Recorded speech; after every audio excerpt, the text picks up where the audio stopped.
Liang Ziwang smiled and said, "If your lordship has a task for us to carry out, you need only say it and we will gladly carry it out. Only this old man's kung fu is very shabby and weak. I fear that if I was to be entrusted with such a task by you lordship I would fail and not be able to show my worthless face again, ha ha." Peng Lian, who also added a few self-depreciating remarks in the same vein. These men have always been the center of attention and power in their own areas and were not used to having to make humble and polite comments in the presence of a noble such as Wang and Hongli. Wang and Hongli again toasted each guest in turn with a cup of wine. "Humble Prince is deeply moved by your presence here tonight. I talk about a great matter with you all. This matter cannot be mentioned to any other person outside of this room. If it were to escape it would cause great trouble for my Jin nation.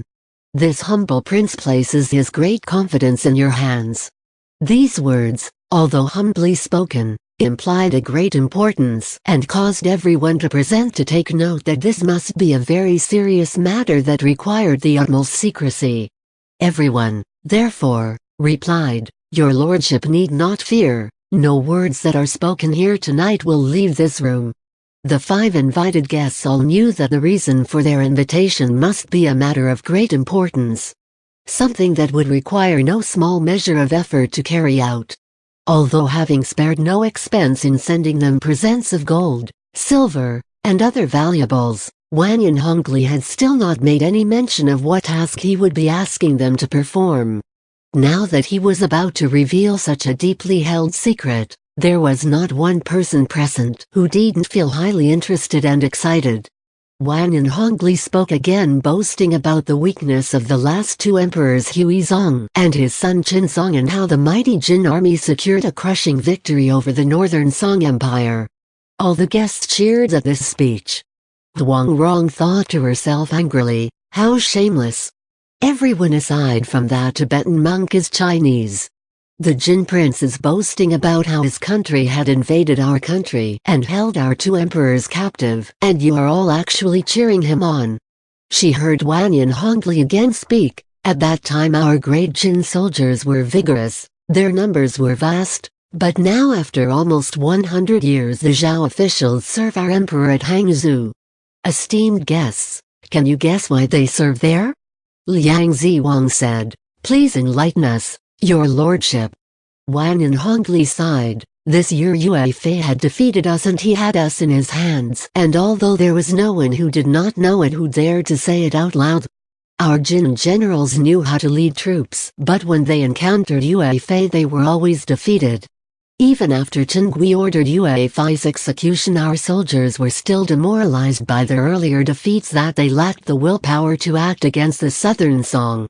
However, although the humble prince has the ambition to act, he lacks the abilities to succeed.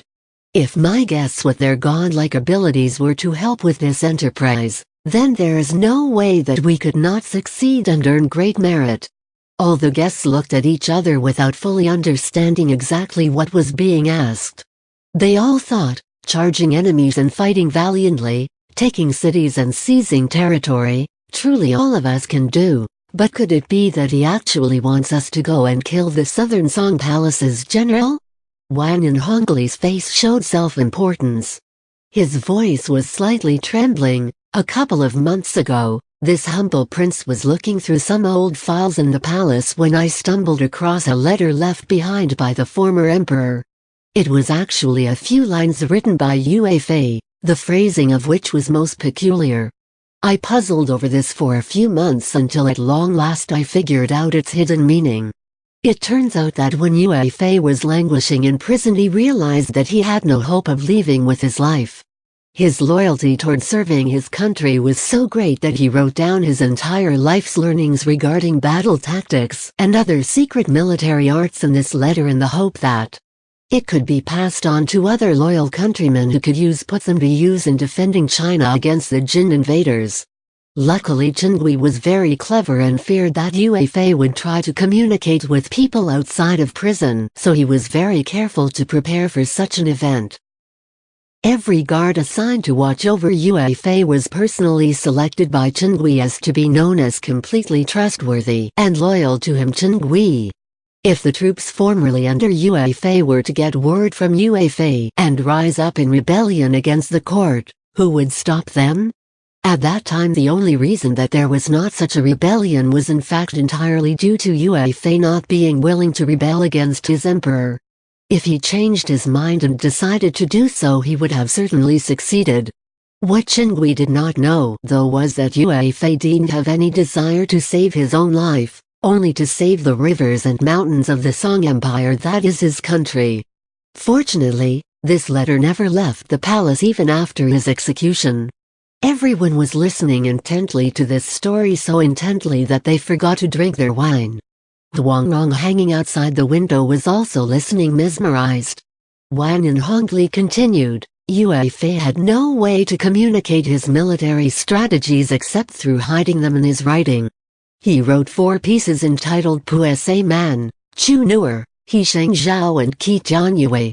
Each piece of writing appeared to be nonsense. The style did not follow the proper rules and the tonal sequence was all wrong. The sentences were jumbled to the point of incoherence. Chen Gui, who was said to have wisdom and talent the size of the oceans, was not even able to figure out what meaning lay in these pieces, so he dispatched some men with these letters to the Jin. Many years later these 4 pieces of nonsense writing found their way into the secret files of the Jin palace. No one was able to comprehend the meaning of these letters.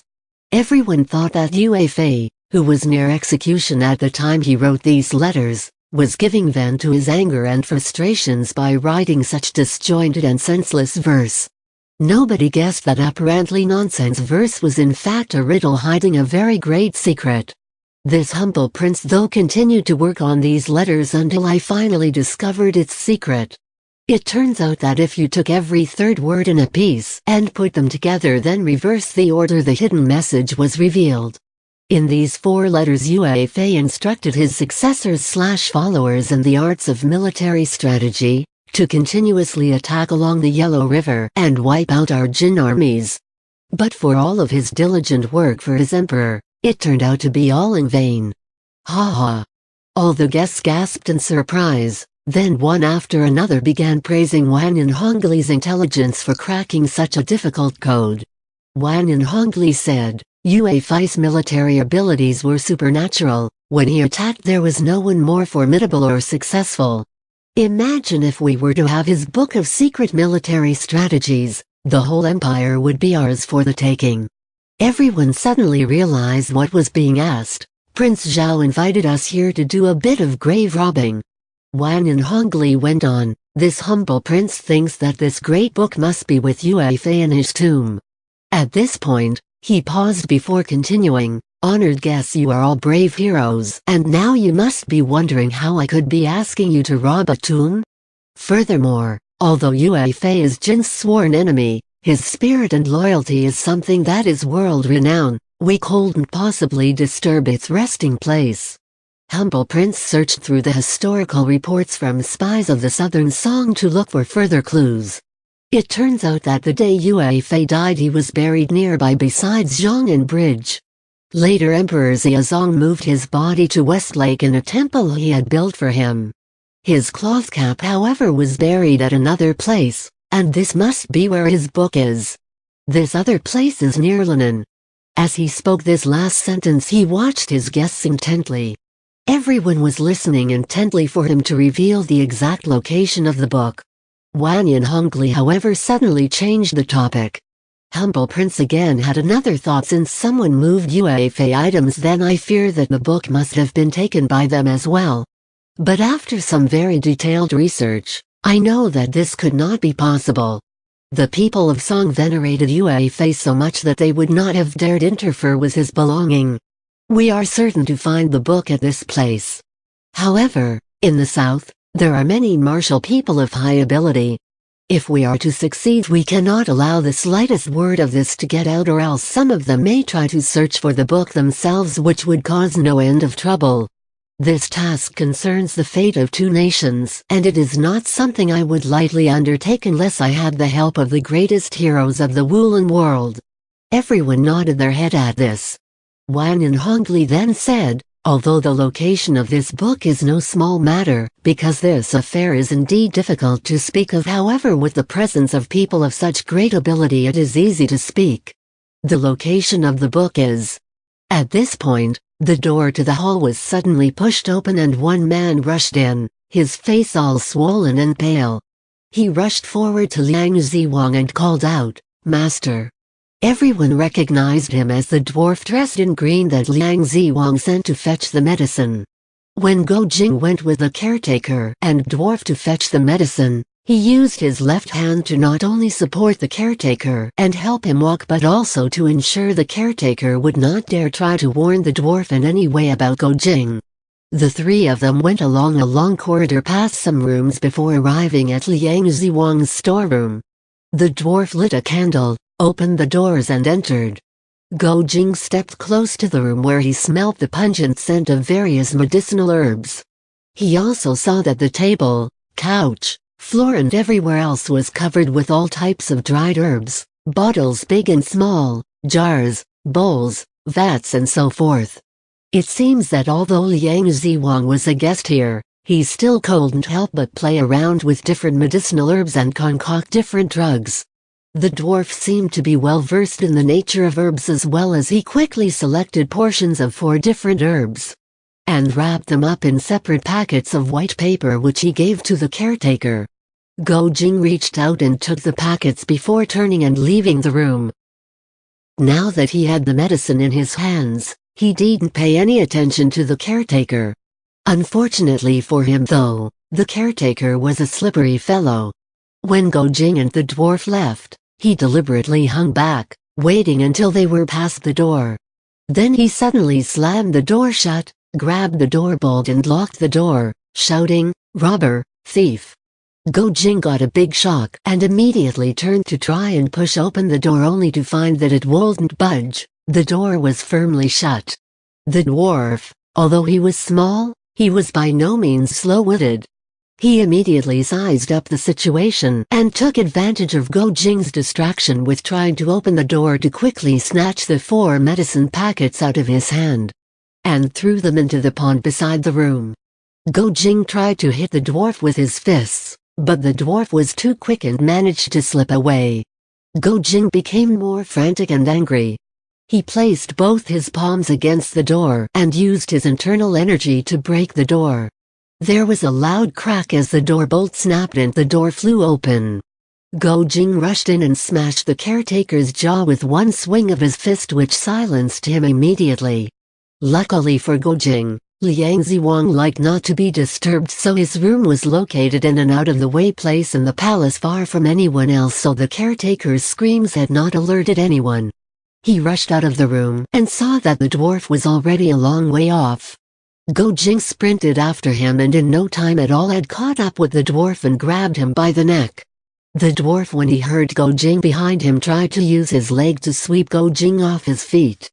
Go Jing knew that he was in danger of not only failing to get the medicine for Wang Chuyi, but also if the alarm was raised, Wang Rong would also be in mortal danger if she was caught. Since there was no time to lose, he made use of his most vicious moves such as bone and tendon splitting move. The dwarf was no stranger to fighting, having encountered many rough types in his travels with Liang Ziwang, so his skills were not weak. Go Jing soon had the dwarf knocked unconscious and he hastily hid him in the bushes beside the path. He then hurried back to the medicine storeroom and lit a candle which revealed the caretaker still lying unconscious on the floor.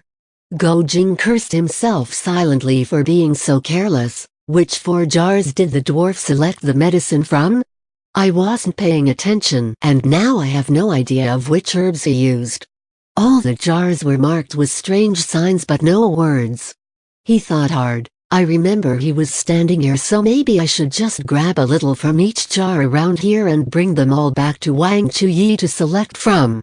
He hurriedly snatched a pile of paper and began grabbing a handful of each type of herb or medicines. which he then wrapped up in several packets, all the while worried that someone had heard the caretakers shout earlier. As soon as he had packed up all the medicine, he felt much more relieved. As he turned to leave, his elbow accidentally knocked over a large bamboo basket which fell to its side. As soon as the lid fell off, there was a sudden hiss, and a huge blood-red snake shot out of the basket straight towards his face. Go Jing was startled and jumped back. He saw the snake was still half coiled in the basket, so he wasn't sure how long it was. Its head waved back and forth as its forked tongue flickered at him. In Mongolia it was a cold climate, and all the snakes that he had seen were small. This blood-red snake certainly didn't look like any snake he has seen before. He felt petrified as slowly stepped back until he knocked against the table, sending the candle tumbling over. In an instant, the candle went out and the room was plunged into pitch-black darkness. With the medicine in hand, he quickly rushed towards the door, but just as he reached it, he felt something grab onto his leg, as if someone was wrapping a thick rope around it very tightly. Without time to think, he tried to jump up. However, the thing wouldn't let go, and immediately he felt a cold sensation on his right arm, and found that he could no longer move it. Go Jing knew that the snake had already wrapped around him, so he madly used his left arm to feel around his waist for the knife that Jizahan had given him long ago. A sudden stench of pungent fishy medicine-like smell assailed his nostrils, and he felt something cold on his face. It was the snake's tongue licking his cheek. At this point, there was no time to find his knife, so he grabbed the snake firmly around its neck. The snake was incredibly powerful and began to squeeze tighter. Its head inched closer towards his face.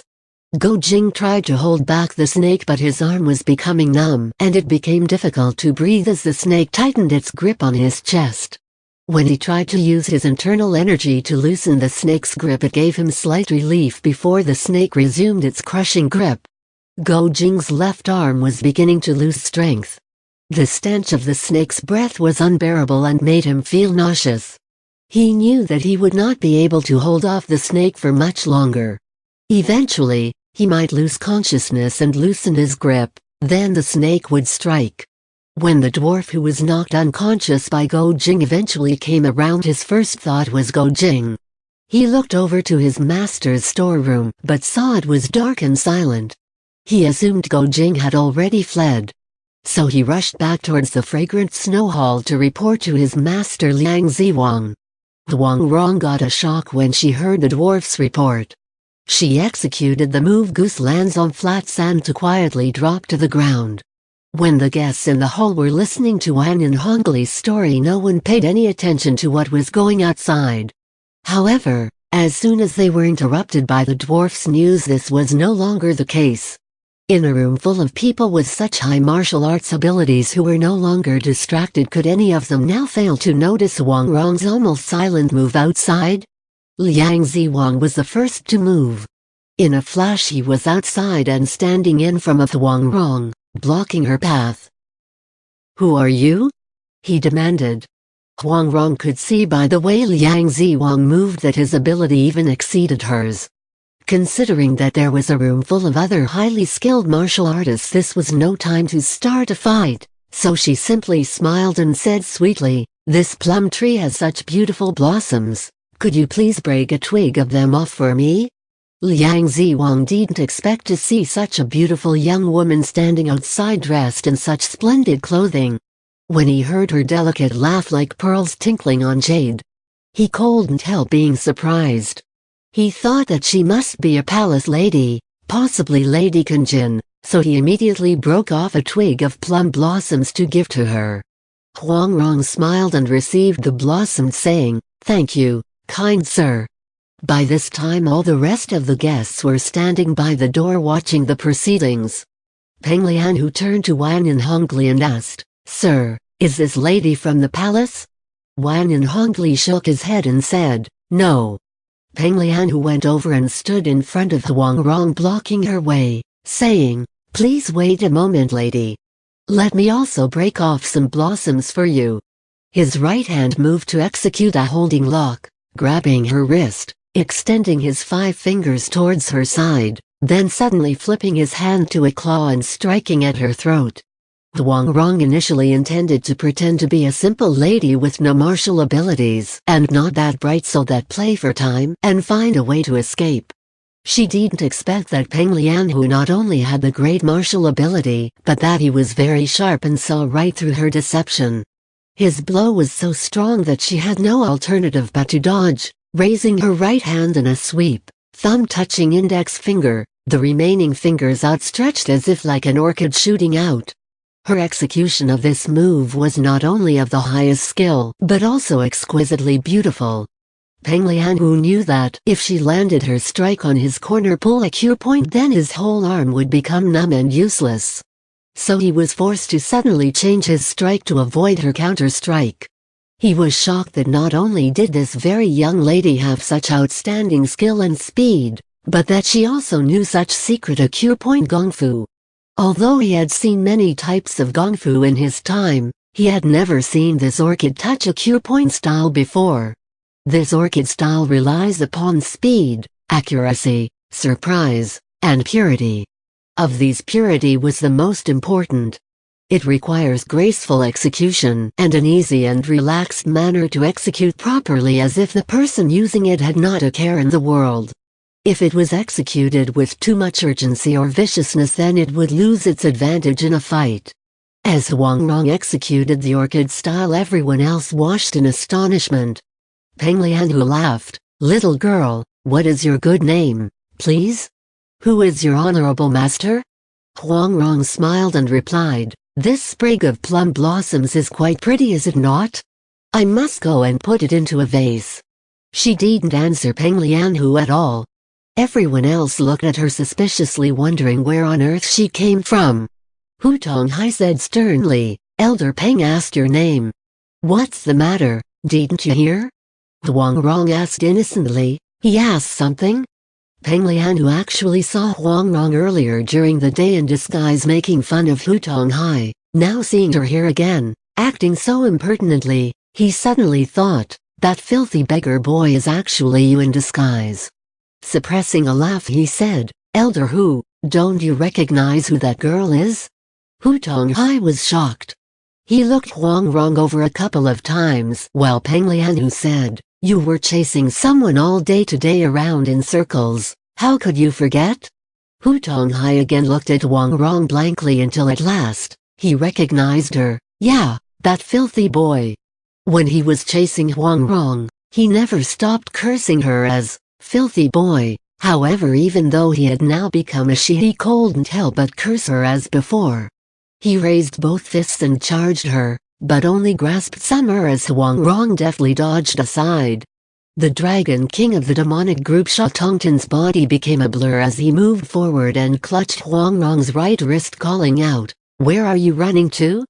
Huang Rong shot her left hand up and struck at his eyes with her two fingers, but Sha Tongtian was too fast and grabbed her left wrist as well. Huang Rong struggled to free herself, but try as she might, she was not able to. Instead, she shouted out, "Shameless!" Sha Tongtian asked, "What is so shameless?" "Big men bullying a girl and trying to take advantage of her," she replied indignantly. Sha Tongtian was surprised at this. He was after all a famous elder martial artist, and this did appear to be a case of the strong bullying the weak, so he relaxed his grip and said, "Go into the hall and we will talk." Huang Rong saw she had no alternative but to step into the hall. "Before we do any talking, let me first cut this filthy tyke down to size," Hu Tonghai angrily demanded as he raised his fist to strike. Peng Lianhu stopped him, cautioning, "First we need to find out exactly who her Shifu is and what school she belongs to." He could see from her fighting style and appearance that she must be from a great school, and that it would be better to find out who she was before doing anything too hasty. Hu Tonghai didn't pay any attention to him though and launched an attack on Huang Rong. She dodged aside and responded, "So you really want to fight, eh?" "You're not going to get away," Hu Tonghai retorted. He was afraid that if she did get away, then he would never be able to catch her again. "If you want to have a little competition with me, no problem," she said as she took up a wine bowl full of wine from the table and placed it on her head. She then grabbed another full wine bowl in each hand and continued, "Do you dare to take up this challenge?" Hu Tonghai was suspicious. What kind of mischief is this? Huang Rong looked around at all the assembled guests and smiled, saying, "I and this bighorn uncle have no deep grievance. If I am able to defeat him, what does everyone think?" Hu Tonghai angrily stepped forward and yelled, "You defeat me? Listen to you, little smelly brat, this is a carbuncle, not a horn. Take a good look and stop spouting crap." Huang Rong didn't pay any attention to him but rather continued addressing the others. "Let me and him compete with 3 full bowls of wine each. Whoever is the first to spill a drop will be considered the loser. Is this fair enough?" She had seen Liang Ziwang, Peng Lianhu and Sha Tongtian in action and knew that she would be no match for any of them in a fight. However, if this 3-horned dragon, through increased teasing, can be enticed to fight using light body skills and quick wits, she would hold the advantage. If she was to compare true martial ability, she may not be equal, but she thought, right now my only chance is to play the fool and hope they don't find me a threat and let me go.